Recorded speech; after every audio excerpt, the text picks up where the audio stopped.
Welcome to science class. Science में हम पढ़ रहे थे chapter 19 biodiversity and its conservation, जिसमें हमने प्रीवियस वीडियो में लास्ट टॉपिक पढ़ा था एंडेमिक स्पीसीज, और आज का टॉपिक है importance of biodiversity. Importance of biodiversity. Biodiversity is natural resource which can fulfill the natural and organic requirements needed for the life of organism. This fulfills the basic necessities of human beings. The importance of value of biodiversity can be understood as per the following. इसके 4 points यहाँ दिए हुए हैं। First है economic significance, और second है आपके इसका मेडिसिनल वैल्यू, थर्ड पॉइंट है इसका आपके एनवायरमेंटल वैल्यू। इसमें 3 पार्ट्स है, protection of food chain, B है regulation of nutrient cycle, third है डिस्पोजल ऑफ एनवायरमेंटल पॉल्यूटेंट्स, और फिर 4 पॉइंट है इसमें आपके social, cultural and spiritual significance. ठीक है स्टूडेंट्स, तो इसमें इम्पोर्टेंस ऑफ बायोडाइवर्सिटी के 4 पॉइंट है। फर्स्ट है आपके दिया हुआ है economic significance, second medicinal value, third environmental value, और फोर्थ है social, cultural and spiritual values. ठीक है, तो फर्स्ट स्टार्ट करते हैं economic significance. Biodiversity directly provides us food, fuel, animal feed, building wood, industrial raw materials, etc. Due to biodiversity, we get diversified food, paddy, cereals, fruits, and vegetables. To meet the requirements of increasing population, biodiversity is being used to increase the agricultural yields as well as in the development of varieties of disease resistant and insect resistance crops. For example, the development of the dark varieties of wheat, which were responsible for the green revolution, was done from the Narin 10 variety. ये आपको name याद होना चाहिए students. Narin 10 variety of wheat found in Japan, and the development of dwarf species paddy was done from the Djiaoru Jian variety found in Taiwan.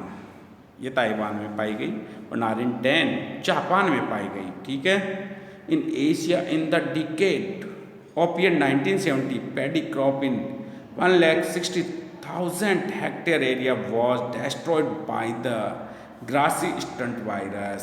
Asia में जो है 1970 में paddy crop जो कि 1,60,000 हेक्टेयर में बोई गई थी, उसे जो ग्रासी स्टंट वायरस ने नष्ट कर दिया। At that time paddy species resistant to the above disease was developed by using the wild paddy species, और इस वाइल्ड पैडी स्पीसीज का नेम था ओराइजा निवेरा। नेम क्या था? Oryza nivara, which was collected in eastern Uttar Pradesh in 1963।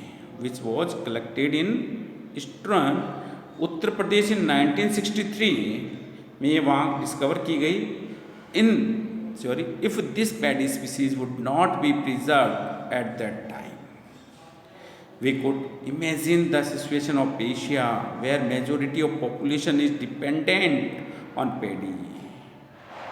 Today 20 genes, आज जो है 20 genes of wild paddy are being used in paddy improvements programs. आज जो है 20 genes of wild paddy पर जो improvement programs हो रहे हैं। Next है compatible season provides favorable conditions for the production of different crops which could resist diseases. In this way, biodiversity of food grains act as a boon for the humans. Today, the entire world is worried for limited resources of petroleum and its uncontrolled exploitations In such a condition, plants such as Jatropha, plants such as Jatropha and currants have shown a ray of new hope because the seed of these plants can be used to develop organic fuels. Jatropha और current जो plant है उनसे जो है organic fuels develop किए जा सकते हैं. These plants are known as biodiesel trees. तो पूछ लेता है write any two biodiesel, write the name any two biodiesel trees. ठीक है. नेक्स्ट टॉपिक है अपना मेडिसिनल वैल्यू. तो देखो हम पढ़ रहे थे इम्पोर्टेंस ऑफ बायोडाइवर्सिटी, जिसमें हमने फर्स्ट पढ़ा इकोनॉमिक वैल्यूज, अब सेकंड है medicinal value. Since ancient times many herbaceous plants are being used for the treatment of many types of diseases. According to an estimate approximately 40% of the medicines available today are obtained from the plants. आज जो 40% के approx जो medicines हैं वो plants से मिलती है. Treatment of many incurable disease which were reported from time to time on earth has always been through the biodiversity. भाई जो ट्रीटमेंट हो रहा है इनक्यूरेबल डिजीज़ जो है उन सबके लिए जो है आजकल बायोडाइवर्सिटी का इम्पोर्टेंस जो है बढ़ता जा रहा है. The treatment of incurable malaria fever was found in the bark of cinchona plant. यानी कि मैक्सिमम आने वाले टाइम मैक्सिमम मेडिसिन किससे मिलेंगी? प्लांट से मिलेगी. जैसे फॉर एग्जांपल मलेरिया डिजीज़ है, मलेरिया फीवर है, ठीक है, इसकी जो मेडिसिन है वो किससे? बार्क ऑफ सिनकोना प्लांट से मिलती है. तो found in the bark of cinchona plant. Similarly vincristine and vinblastine are used the treatment of incurable blood cancer, जिसे ल्यूकेमिया भी कहा जाता है. इनके लिए जो मेडिसिन है वो विनक्रिस्टीन एंड विनब्लास्टीन से मिलती है. नेक्स्ट देखो bark of tree Taxus baccata, VIMP है भाई ये भी. Bark of trees Taxus baccata is used in the treatment of cancer. And Rauwolfia serpentina is used in the treatment of hypertension. Hypertension की use के लिए जो है राउलफिया सर्पेंटाइना का यूज किया जाता है. हिंदी में बोलते हैं सरगंधा. Treatment of acids which has become an epidemic disease in today's world is also possible with biodiversity. ये भी बायोडाइवर्सिटी से जो है ठीक हो सकता है. AIDS resistant properties have been found in plant. अब देखो एड्स रोधी, एड्स रेजिस्टेंस, एड्स रोधी प्रॉपर्टीज किस में पाई जाती है? तो देखो AIDS resistant properties have been found in plant like tulsi, brahmi, ashwagandha, shatavari, गिलगो giloy etcetera में जो है एड्स रेजिस्टेंस प्रॉपर्टीज पाई जाती है. अब नेक्स्ट पॉइंट है एनवायरमेंटल वैल्यूज. इसमें 3 पार्ट्स हैं ABC. तो इसमें A जो है वो है प्रोटेक्शन ऑफ फूड चेन. तो देखो ऑर्गेनिज्म जो है वो फूड के लिए लाइन में अरेंज होते हैं, और वो फूड के लिए जो लाइन में अरेंजमेंट है वही क्या है? फूड चेन है. We know that in a food chain one organism consumes another, that is one species depends on another species.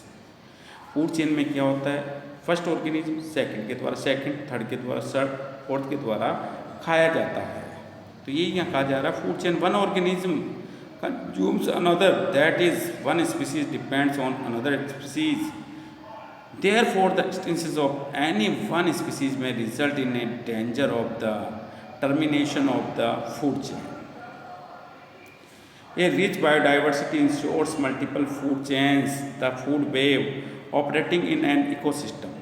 On extinction of any species in a food chain, another species operating in the food web can conserve the food chain by जो है compensating its deficiency. तो जो है ये हो गया protection of food chain. अब देखो regulation of nutrient cycle. Biodiversity is helpful in maintaining the nutrient cycle. The microorganism of soil break down the dead parts of plant and animals, resulting in the replenishment of the nutrients back to the plant. This is how this cycle continues. Third है इसमें disposal of environmental pollutants. Biodiversity also plays an important role in the disposal of environmental pollutants. Some plants have the property of degrading and absorption of the pollutants. For example, यहाँ दिया हुआ plant called Cantharus roices has the ability to distinguish the deadly explosive chemicals like trinitrotoluene, short में बोलते हैं TNT. Microorganisms like Pseudomonas putida, Orthobacter viscosus and Cytobacter species have the ability to remove heavy metal from the industrial effluents. In the same way, fungi Rhizopus oryzes has the ability to remove uranium and thorium, and Penicillium chrysogenium has the ability to eliminate harmful elements such as radium. Next है social, cultural and spiritual significance.